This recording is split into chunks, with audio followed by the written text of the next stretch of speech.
Hello అండి, welcome to Telugu info desk. Rajiv Yuva Vikasam కోసం చాలా మంది వెయిట్ చేస్తున్నారు, కొందరు బాగా నిరాశపడుతున్నారు ఎప్పుడెప్పుడని. మొత్తానికి ఒక రాజీవ్ యువ వికాసం గురించి ఒక అప్డేట్ వచ్చేసిందండి. అప్డేట్ చూసినట్టయితే రాజీవ్ యువ వికాసంపై సీఎం రేవంత్ ఆసక్తికర వ్యాఖ్యలు. ఎప్పటి నుంచి అంటే అంటూ అప్డేట్ పూర్తిగా తెలుసుకుందాం. ఈ అప్డేట్ గురించి తెలంగాణలో యువత కోసం ముఖ్యమంత్రి రేవంత్ రెడ్డి మరో కీలక ప్రకటన చేశారు. కాంగ్రెస్ పార్టీ ఇచ్చిన ఎన్నికల హామీలను ఒక్కొక్కటిగా నెరవేర్చుకుంటూ ముందుకు వెళ్తున్న రాష్ట్ర ప్రభుత్వం ఇప్పుడు రాజీవ్ యువ వికాసం అనే ప్రత్యేక పథకాన్ని ప్రారంభించడానికి సిద్ధమవుతుంది. ఈ పథకం ద్వారా లక్షలాది నిరుద్యోగ యువతకు ఆర్థిక సాయం, ఉపాధి అవకాశాలు అందించనున్నారు. ఇప్పటికే ఈ పథకానికి రాష్ట్ర వ్యాప్తంగా 16 లక్షలకు పైగా దరఖాస్తులు వచ్చాయి. వాటిలో 5 లక్షల మంది అర్హులను ప్రభుత్వం గుర్తించింది. త్వరలోనే దీనికి సంబంధించిన విధి విధానాలను ప్రకటిస్తామని సీఎం తెలిపారు.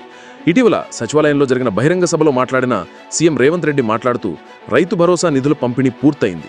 తర్వాతి లక్ష్యం రాజీవ్ యువ వికాసం. ఇది మా పార్టీ ఎన్నికల హామీల్లో ఒకటే. ఇప్పుడు దీన్ని అమలు చేసే సమయం వచ్చింది అని తెలిపారు.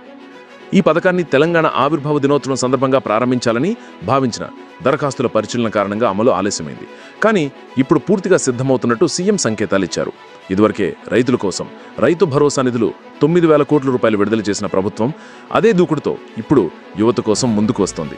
రాజీవ్ యువ వికాసం పథకం ద్వారా విద్యావంతమైన యువతకు నైపుణ్యాన్ని పెంపొందించే అవకాశాలతో పాటు ఉపాధి అవకాశాలు కల్పించి వారి భవిష్యత్తును గడపనున్నామంటూ ముఖ్యమంత్రి ఆశాభావం వ్యక్తం చేశారు. ఇదే సభలో ఉప ముఖ్యమంత్రి భట్టి విక్రమార్క పేరును ప్రస్తావిస్తూ, వారికి విరామం లేదు, యువత కోసం మేము పనిచేయాల్సిన సమయం ఇది అని రేవంత్ రెడ్డి వ్యాఖ్యానించారు.